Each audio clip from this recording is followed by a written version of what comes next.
I am sure, मुझे यकीन है कि हील अनाउंस हिमसेल्फ, वो अपने आप का ऐलान करेगा, टू ग्रेट फैनफेयर, बड़ी धूमधाम से। फैनफेयर यहाँ पर आपके लिए नया वर्ड्स है, बड़ा धूमधाम से म्यूज़िक चलाकर अपने आप का ऐलान करना। दे ऑलवेज, वो हमेशा डू, ऐसा करते हैं, एट दीज थिंग्स, इन चीज़ों पर हमेशा वो ऐसा करते हैं। I'm sure he'll announce himself to great fanfare. They always do with these things.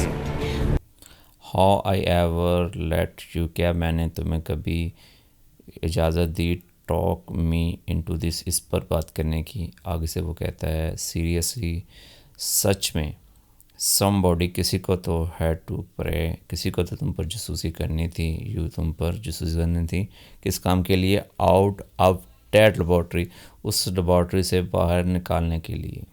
How I ever let you talk me into this? Seriously, somebody had to pry you out of that laboratory.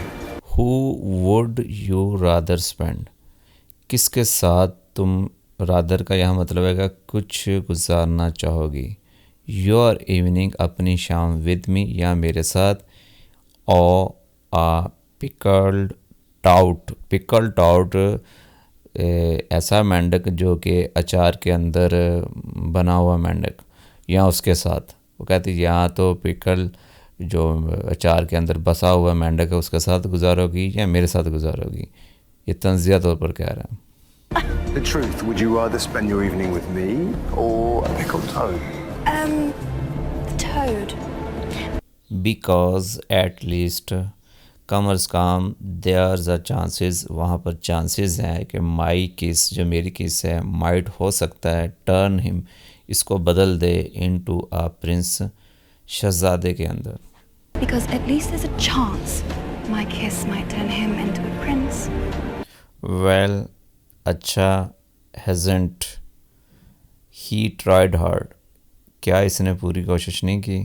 दूसरा जो person है वो बोलता है might as well, ऐसा लगता है, have prepared, जैसे तैयार की गई हैं, द वॉल्स, दीवारों को, विद पाउंड नोट्स के साथ। He tried hard.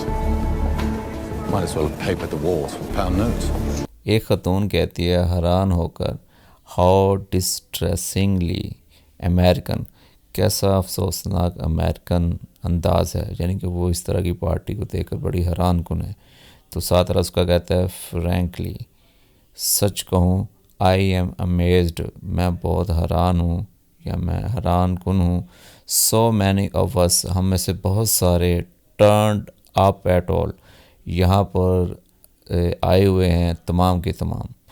How can we properly, किस तरह प्रॉपरली, सही तौर पर, मॉक्ड हिम, इसके ऊपर हम मजाक उड़ाएं। If we haven't set eyes, जबकि हमारी कोई आंखें, ऑन द मैन, इस आदमी के ऊपर है ही नहीं है।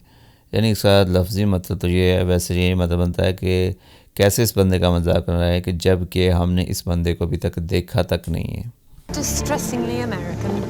Frankly, I'm amazed so many of us turned up at all. How can we properly mock him if we haven't set eyes on the man?